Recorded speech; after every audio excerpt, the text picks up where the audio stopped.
misy raha hely ampitsahivika anao tsy adignanao. Azonao ono nanokatra Facebook-nao io voalohany igny. Tsy nadignanao. Agnaragnanao adressinao jiaby nangatahiny Facebook raha mombanao. Tsy raha momba za raha mombanao. Zegna vienet tsy miditra amin'ny Facebook-nao agny. Zegna vioko tsy miditra amin'ny Facebook-nao agny io.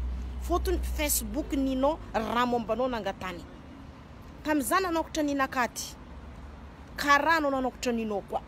Za nanokatra izy ty nangataka adressinaka izy, nangataka raha momba za. Tsy raha mombanao ma chérie, raha momba za nangatany. Dikan'zegny za mahay zay raha ataoko agnatin'ny Facebook-nakaty.